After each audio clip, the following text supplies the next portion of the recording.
अस्सलाम वालेकुम dear students, welcome to my YouTube channel space. हम first year chapter number 1 measurement के topics continuously हम लोग डील कर रहे थे, उनको स्टडी कर रहे थे। हमने लास्ट टॉपिक डिस्कस किया था uncertainty and types of uncertainty. आज हमारे पास टॉपिक है मेजरमेंट के अंदर जब आप लोग वैल्यूज पे ऑपरेशन करते हैं, मिसाल के तौर पर ऐड करते हैं, सब्ट्रैक्ट करते हैं, उनको मल्टीप्लाई करते हैं, तो उसके अंदर कौन कौन सी अनसर्टेनिटीज ऐसी होंगी जिन पे आप लोग ऑपरेशन करेंगे कि वो ऐड होंगी या वो सब्ट्रैक्ट होंगी। आज हम इंशाल्लाह वो देखेंगे और इस टॉपिक को आप लोग कह सकते हैं indicating uncertainty in the measurement और assessment of uncertainty. So let's start our topic that is uncertainty assessment. इसके कुछ रूल हैं और इसमें आप लोगों ने जो रूल है वो याद रखने हैं। सबसे पहले आपके पास जो रूल है वो है एडिशन और सब्ट्रैक्शन, कि जब दो वैल्यूज ऐड हो या दो वैल्यूज आपकी सब्ट्रैक्ट हो तो उनके अंदर कौन सी अनसर्टेनिटी पे हम लोग काम करेंगे और उसको हम लोग क्या करेंगे, ऐड करेंगे या सब्ट्रैक्ट करेंगे। लेट करें आपके पास एक लेंथ गिवन है, सपोज करें लेंथ गिवन है L1, मेजरमेंट कोई बंदा कर रहा है और वो कह रहा है कि ये लेंथ आपके पास आ रही है 14 plus minus 0.2 centimetre. 14 is your original value and 0.2 is your absolute uncertainty। मतलब ये हमने पिछली वीडियो में डिस्कस किया था कि लीस्ट काउंट पे डिपेंड करेगी और ये जो आपके पास वैल्यू है ये किसकी है, ये एब्सोल्यूट अनसर्टेनिटी की है।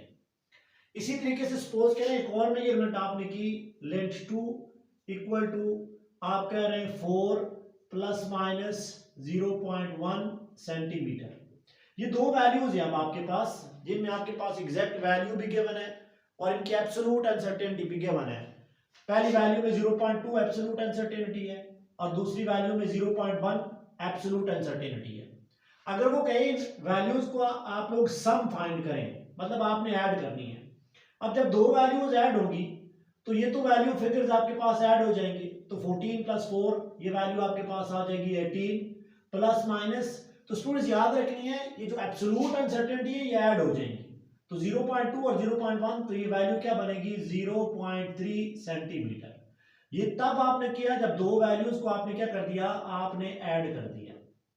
अब चले एक और, इन्हीं दो वैल्यूज को हम लोग सब्ट्रैक्ट करते हैं।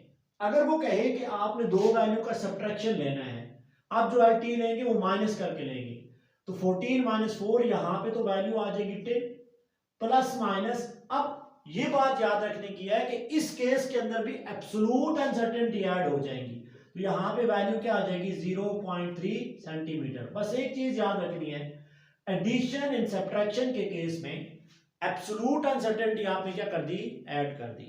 जब भी आप लोग ऐड करेंगे या सब्ट्रैक्ट करेंगे तो रूल नंबर 1 को आप लोग कैसे लिखेंगे, इन केस ऑफ एडिशन और सब्ट्रैक्शन, जब भी एडिशन या सब्ट्रैक्शन हो एब्सोल्यूट अनसर्टेनिटी क्या होती है, ऐड होती है। Absolute uncertainties are always added. ये है रूल नंबर आपका 1। बस ये चीज आपने याद रखनी है, एडिशन और सब्ट्रैक्शन में किस पे काम कर रहे हो, एब्सोल्यूट अनसर्टेनिटी पे। एडिशन हो या सब्ट्रैक्शन हो तो काम किस पे करना है, आपने काम करना है एब्सोल्यूट अनसर्टेनिटी में। ये रूल नंबर 1 था आपके पास। अब आ जाए रूल नंबर 2 पे।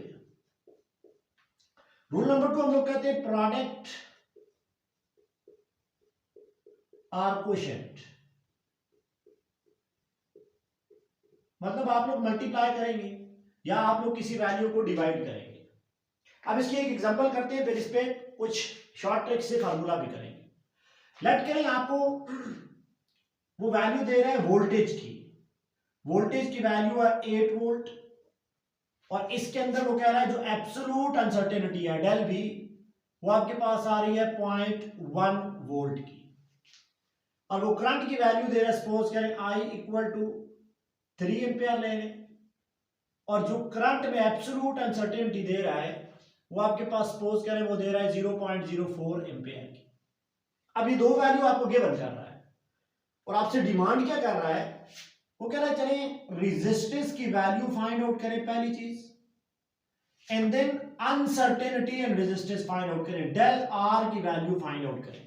वेयर डेल आर रिप्रेजेंट ये अनसर्टेनिटी। आप लोग आर की वैल्यू भी फाइंड आउट करो और उसके अंदर अनसर्टेनिटी भी फाइंड आउट करें। तो ये तो पहली वैल्यू जो आ रही है ये तो बड़ी आसान है, आप लोग इसको आसानी के साथ फाइंड आउट कर सकते हैं। आपको पता है from Ohm's law, Ohm's law क्या होता है, V इक्वल टू, मैं ये सोल्यूशन इसका निकाल रहा हूँ, V equal to I R, और आई आर की वैल्यू क्या हो जाएगी, ये हो जाएगी V बाय आई, V भी गिवन है, I भी गिवन है, तो ये राउंड अबाउट आप करेंगे तो नियरली इक्वल टू आपके पास क्या आ जाएगा 3 ओम के बराबर आ गया, 2.6 2.7 जो भी आया, ये नियरली इक्वल टू 3 ओम। तो पहला काम जो आपने कर लिया है, हम इंपॉर्टेंट चीज देख रहे हैं वो आप absolute uncertainty and del R, और आपको ये भी पता है कि यहां पे आप लोग फोकस करें जो आर की वैल्यू आपने फाइंड आउट की है ये कैसे की है, ये आप लोगों ने डिवाइड करके की है। और यही तो हमारा रूल है कि जब भी क्वोशिएंट हो या प्रोडक्ट हो तो यहां पे तो क्वोशिएंट है। अब आप लोगों ने अनसर्टेनिटी कैसे फाइंड करनी है, याद रखें प्रोडक्ट और क्वोशिएंट में आप लोगों ने जिस पे काम करना है वो हो जाएगी percentage uncertainty, not the absolute uncertainty. आपने परसेंटेज अनसर्टेनिटी निकालनी है, उनको ऐड कर लेना है।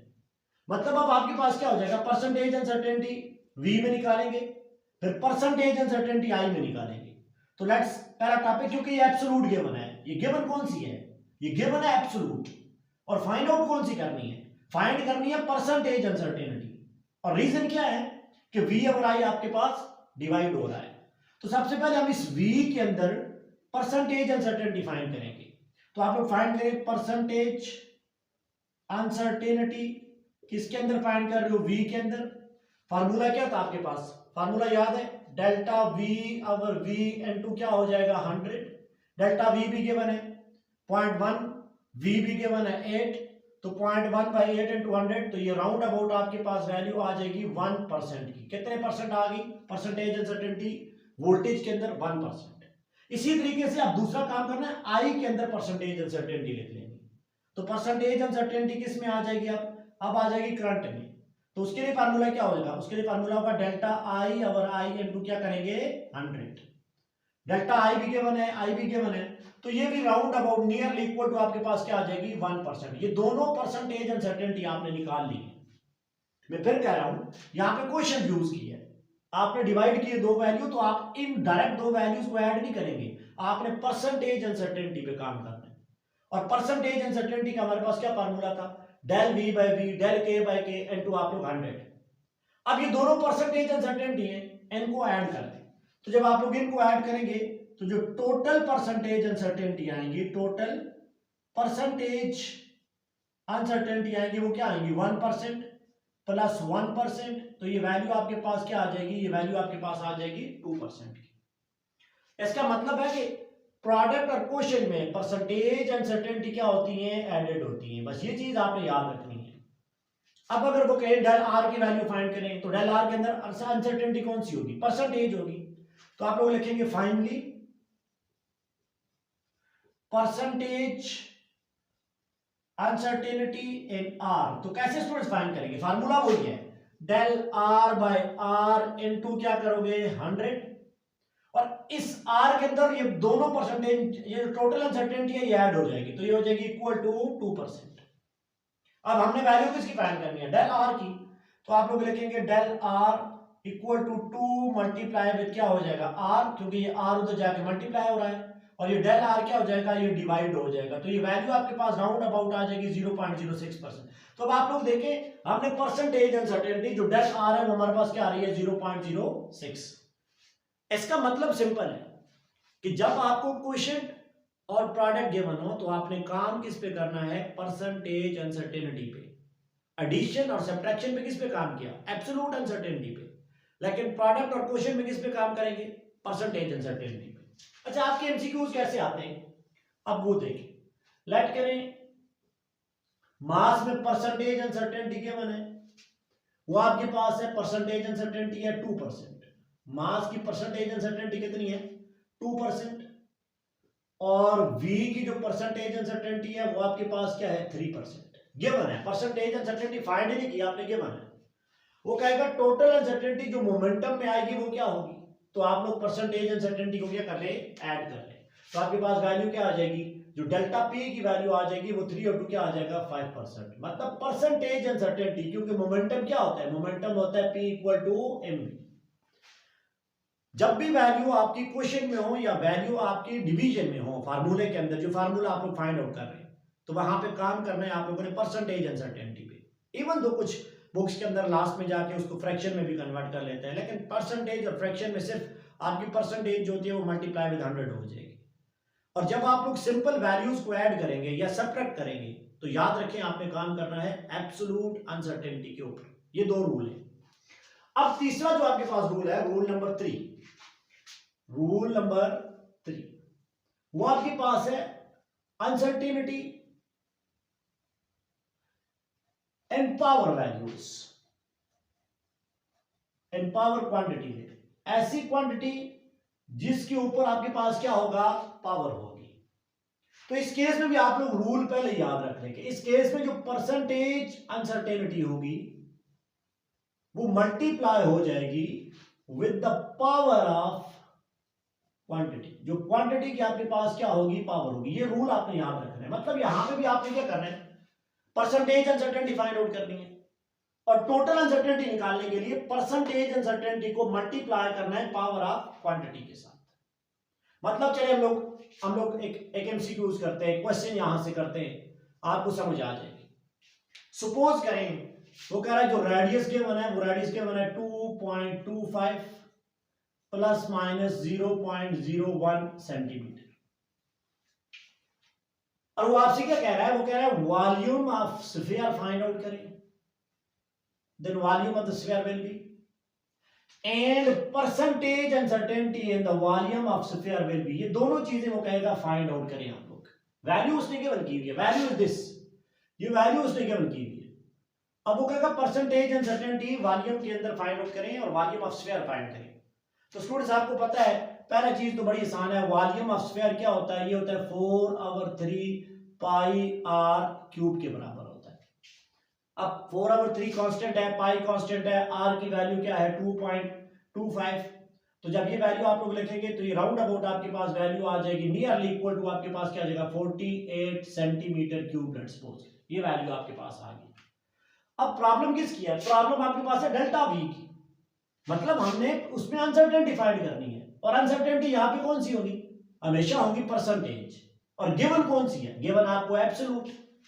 देखिए ना यहां पे गिवन एब्सोल्यूट है, ये एब्सोल्यूट वैल्यू गिवन है और आपने फाइंड क्या करनी है, परसेंटेज। क्योंकि पावर ऑफ क्वांटिटी में यहां पे पावर है 3, तो आपने पहले परसेंटेज अनसर्टेनिटी निकालनी है किसके अंदर, जो आर गिवन है। तो अब आप लोग क्या करेंगे, परसेंटेज अनसर्टेनिटी निकाल लें। परसेंटेज अनसर्टेनिटी इन आर, तो फार्मूला क्या था, डेल आर बाय आपके पास वैल्यू क्या थी आर इनटू 100, डेल आर है 0.01 डिवाइडेड बाय 2.25 मल्टीप्लाई बाय 100, तो ये राउंड अबाउट आपके पास वैल्यू बनेगी 0.4%। मतलब परसेंटेज अनसर्टेनिटी आपके पास क्या आ गई 0.4%। अब आपने टोटल अनसर्टेनिटी निकालनी है, तो स्टूडेंट्स हमने क्या लिखा था, परसेंटेज अनसर्टेनिटी को मल्टीप्लाई कर ले पावर ऑफ दैट क्वांटिटी, और पावर ऑफ क्वांटिटी क्या है, वो तो 3 है। अब जो टोटल अनसर्टेनिटी यहां पे आ जाएगी, टोटल अनसर्टेनिटी जो आपके पास आ जाएगी वो क्या आ जाएगी, वो आ जाएगी 0.4, तो ये वैल्यू आपके पास है percent multiply with power of the quantity क्या है 3 है, तो ये वैल्यू आपके पास आ जाएगी 1.2%। इसका मतलब ये चीज हुई कि पावर ऑफ क्वांटिटी के साथ आपने परसेंटेज अनसर्टेनिटी को क्या कर दिया, मल्टीप्लाई कर लिया। हाँ अब आप लोग वॉल्यूम के अंदर आप लोग अनसर्टेनिटी फाइंड आउट कर सकते हो। तो फार्मूला क्या होता है, वो होता है del V over V into 100 equal to आप लोग क्या लिखेंगे 1.2, तो यहां से जो डेल वी की वैल्यू आ जाएगी वो आ जाएगी 0.6 सेंटीमीटर क्यूब। अब ये फार्मूला आपने वहां पे अप्लाई कर लिया है जिस तरह का आपने यहाँ पे आर पे फार्मूला अप्लाई किया था। इसका मतलब है कि जब भी पावर ऑफ क्वांटिटी होगी, जब भी पावर ऑफ क्वांटिटी होगी, तो परसेंटेज अनसर्टेनिटी को पावर से क्या कर लेना है, मल्टीप्लाई कर लेना है। मतलब क्या है, मतलब ये चीज है कि आप लोग देखें अगर मास के अंदर परसेंटेज अनसर्टेनिटी है 2% और वेलोसिटी के अंदर परसेंटेज अनसर्टेनिटी है 3%, वो कहेगा काइनेटिक एनर्जी के अंदर परसेंटेज अनसर्टेनिटी फाइंड आउट करें। टोटल परसेंटेज अनसर्टेनिटी क्या होगी, मतलब दो वैल्यू के बने, आपको एंट्री टेस्ट के क्वेश्चन में ईटा के अंदर क्वेश्चन गिवन है कि मास के अंदर 2% है, वॉल्यूम के अंदर कितनी है, सॉरी वेलोसिटी के अंदर कितनी है, 3%। काइनेटिक एनर्जी पे फाइंड करें।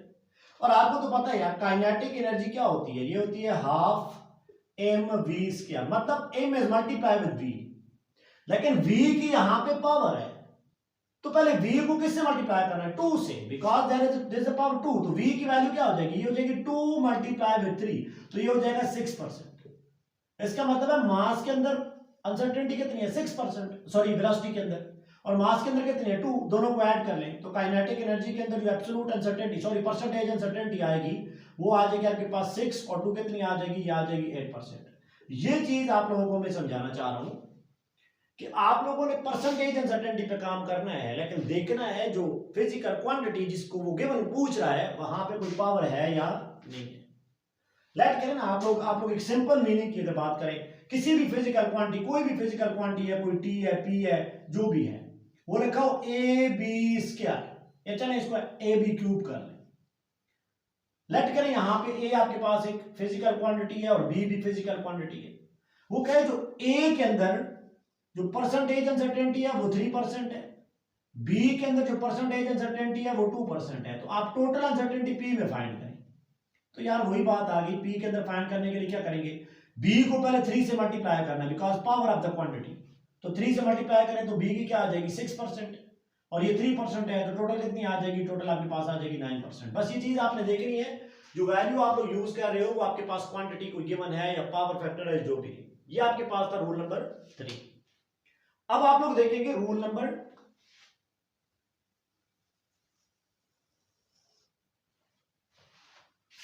4। अब आप लोग देखेंगे रूल नंबर 4। रूल नंबर 4 क्या है, एवरेज वाली वैल्यूज अगर आपके पास गिवन हो, डिफरेंट लेंथ आपको गिवन हो, मेजरमेंट आप लोग करें, वहां पे अनसर्टेनिटी कैसे फाइंड आउट करेंगे। मतलब लेट करें आप लोग, आपने कहीं मेजरमेंट की तो लेंथ 1 आपने मेजरमेंट कर ली 1.1 सेंटीमीटर, एक और बंदा कह रहा है नहीं जी मैं मेजर कर रहा हूं 1.2 सेंटीमीटर, तीसरा बंदा कह रहा है नहीं मैं मेजर कर रहा हूं ये हो जाएगी 1.3 सेंटीमीटर। सबसे पहले आपको क्या कहेगा, आप लोग लेंथ बताएं ओरिजिनल कौन सी है, और इस लेंथ के अंदर आप लोग हमें अनसर्टेनिटी भी बताओ। सबसे पहले 3 डिफरेंट मेजरमेंट से आपने लेंथ फाइंड आउट करनी है। तो लेंथ फाइंड करने के लिए क्या करते थे, आप लोग इन सब की एवरेज ले लें, तो इनकी एवरेज आपके पास क्या आ जाएगी, ये आ जाएगी L1 plus L2 plus L3 divide by 3, तो जो L एवरेज है ये एग्जैक्ट वैल्यू मानी जाएगी, ये वैल्यू आपके पास आ जाएगी 1.2 सेंटीमीटर। इसका मतलब है एग्जैक्ट वैल्यू तो आपने फाइंड कर ली बाय टेकिंग द एवरेज। यार डिफरेंट मेजरमेंट थी तो आप लोग क्या करते थे, एवरेज लेते थे तो एग्जैक्ट वैल्यू आ जाती थी ना। अब 10 मेजरमेंट, एक बंदा 10 बार मेजरमेंट कर रहा है और वो कहेगा इन 10 बार मेजरमेंट में से बेस्ट वैल्यू कौन सी है, तो आप लोग सिंपली कहेंगे कि इन सब की एवरेज ले, तो वही आपने काम किया। अब प्रॉब्लम है कि मैं डेल एल कैसे फाइंड करूं, मुझे उसके अंदर अनसर्टेनिटी चाहिए, तो आप लोग क्या करेंगे, डेविएशन पे बात करेंगे। अब डेविएशन क्या चीज होती है ये देखें, डेविएशन में वर्ड यूज करूंगा नाउ, डेविएशन आप लोग करेंगे। डेविएशन का मतलब क्या होगा, हर वैल्यू को 1.2 से सब्ट्रैक्ट करेंगे। अब आप लोग देखिए डेविएशन D1, तो D1 क्या हो जाएगा 1.2 माइनस ये वाली वैल्यू 1.1, हर वैल्यू को बार बार, तो ये हो जाएगा 1.2 माइनस 1.1, तो ये आ रहा है 0.1 सेंटीमीटर। डेविएशन D2 क्या हो जाएगा 1.2 और दूसरी वैल्यू क्या है 1.2, तो ये वैल्यू आ जाएगी 0 पॉइंट जो भी आ जाएगा 0 सेंटीमीटर। और डेविएशन D3 क्या है 1.3, फाइनल माइनस को एक्सक्लूड करेंगे, साइन साइन नहीं लिखना, 1.3 माइनस 1.2, तो ये वैल्यू आ जाएगी 0.1 सेंटीमीटर। अब ये आपके पास वैल्यू आ गई डेविएशन की, इनकी अब एवरेज ले लें तो वो आपके पास अनसर्टेनिटी हो जाएगी इन वैल्यूज की। मतलब जो डेविएशन की एवरेज वैल्यू है वो क्या हो जाएगी, 3 वैल्यूज आई, पहली ये वैल्यू है 0.1 प्लस 0.0 प्लस 0.1 डिवाइडेड बाय क्या हो जाएगा 3, एवरेज ले रहे हैं। तो जब आप लोग इनको यहाँ पे एवरेज लेंगे तो ये वैल्यू आपके पास आ जाएगी डेविएशन की, जो अनसर्टेनिटी हो जाएगी वो हो जाएगी 0.06 आपके पास क्या हो जाएगा सेंटीमीटर। और यही अनसर्टेनिटी है जब आप लोग वैल्यू को मेजर करके फाइंड आउट करते होते, मतलब डिफरेंट रीडिंग हो, पहले एग्जैक्ट रीडिंग फाइंड करने के लिए एवरेज लेंगे, फिर उस एवरेज वैल्यू की हर वैल्यू से माइनस करेंगे, डेविएशन लेंगे, फिर उनकी एवरेज लेंगे, तो हमारे पास वैल्यू क्या आ जाएगी, वो हमारे पास अनसर्टेनिटी की वैल्यू आ जाएगी जब आप लोग बात करेंगे एवरेज वैल्यू के केस में। एक और भी रूल बार दफा आपका यूज होता है, वो timing experiment. Timing experiment, simple pendulum वगैरह का टाइम आप लोग फाइंड आउट करें, तो उसके लिए हम लोग एक क्वेश्चन करते हैं, लेट करें नंबर ऑफ वाइब्रेशन कितने हैं, सपोज करें नंबर ऑफ वाइब्रेशन है आपके पास 40, और इन नंबर ऑफ वाइब्रेशन के लिए सिंपल पेंडुलम का जो टाइम टोटल रिक्वायर्ड है, सपोज करें वो आपके पास है 60 सेकेंड। अब वो कहेगा टाइम पीरियड फाइंड आउट करें, टाइम पीरियड फाइंड आउट करें क्या है, और इस टाइम पीरियड के अंदर आप लोग अनसर्टेनिटी फाइंड आउट करें, मतलब ये वाला क्वेश्चन है। तो स्टूडेंट्स ये आप लोग एक चीज याद रखें, टाइम पीरियड फाइंड करने के लिए क्या होता है, टाइम पीरियड फाइंड करने के लिए आप लोग देखते होते हो कितने नंबर ऑफ, कितना टाइम टेकन है, टाइम टेकन आपके पास 60 है, divide by number of vibration कितने हैं 40 है, तो ये वैल्यू आपके पास क्या बन जाएगी 1.5 सेकेंड। चलिए टाइम पीरियड तो आपके पास आ गया, ये तो सबको पता है कि आपके पास time taken by simple pendulum the total number of vibration is called time period. अब आप लोग इसमें अगर एब्सोल्यूट या जो भी अनसर्टेनिटी फाइंड करेंगे तो क्या करेंगे, हमेशा लीस्ट काउंट को नंबर ऑफ वाइब्रेशन पे क्या कर लें, डिवाइड कर लें, least count divided by number of vibration. Least count क्या है, लेट कर इसका लीस्ट काउंट है 0.1, 1/10, तो 0.1 बनता है। लेट कर ये 0.1 है और नंबर ऑफ वाइब्रेशन कितने हैं, नंबर ऑफ वाइब्रेशन आपके पास है 40, तो ये वैल्यू बनती है 0.002। This is the uncertainty in a timing experiment. बस दो चीजें याद रखनी है कि लीस्ट काउंट को नंबर ऑफ वाइब्रेशन पे डिवाइड करें। If least count is 0.1 and number of vibration is 10, तो जो आंसर आएगा वो टाइमिंग एक्सपेरिमेंट में उस सिंपल पेंडुलम का मास स्प्रिंग सिस्टम का अनसर्टेनिटी एंड दैट वैल्यू हो जाएगी। बस ये चीज आपने याद रखनी है। तो स्टूडेंट्स आज आपने देखा कि जो हमारे पास रूल है वो क्या है कि एडिशन और सब्ट्रैक्शन में किस में काम किया, एडिशन और सब्ट्रैक्शन में हमने काम किया एब्सोल्यूट अनसर्टेनिटी पे, मल्टीप्लिकेशन और क्वोशिएंट में हमने काम किया परसेंटेज अनसर्टेनिटी। या दो वैल्यूज है ए बी, ए की परसेंटेज अनसर्टेनिटी 2%, बी की 4%, दोनों को ऐड कर लें, बट काम करना है परसेंटेज पे। अगर आपको एब्सोल्यूट गिवन है तो पहले परसेंटेज निकालें उससे, फिर आप लोग ऐड करेंगे क्वोशिएंट और डिवीजन सॉरी प्रोडक्ट के अंदर। अब फिर आप लोग आगे पावर ऑफ क्वांटिटी, तो पावर ऑफ क्वांटिटी में भी आपने परसेंटेज अनसर्टेनिटी को मल्टीप्लाई कर लेना है विद दैट पावर वैल्यू, जो पावर है 3 है 4 है जो भी है। बाज ऐसे भी होता है, जैसे आप लोग लेके s इक्वल टू आपके पास क्या है 2 पाई r, लेट्स सपोज करें। अब यहां पे r की पावर 1 है तो वही अनसर्टेनिटी बन जाएगी। अब यहां पे लाजमी नहीं है कि दो वैल्यूज हैं ही नहीं, तो आप लोग ऐड कैसे करेंगे, यहाँ पे पावर 1 हो जाएगी तो 1 के साथ आप लोग मल्टीप्लाई करेंगे। तो ये कुछ आपके पास रूल्स थे, असेसमेंट थी, आप लोग यहाँ पे इंडिकेशन करते हो अनसर्टेनिटी के। आप थोड़ा सा इस पे खुद भी ध्यान दें, इसको अच्छे तरीके से करें, उम्मीद है आपको समझ आएगी। अब भी आप लोग इससे खुद से क्वेश्चन किया करें ताकि आपको बेहतरी इसमें आ सके। अब आप लोग ये चीज इसको नोट कर लें।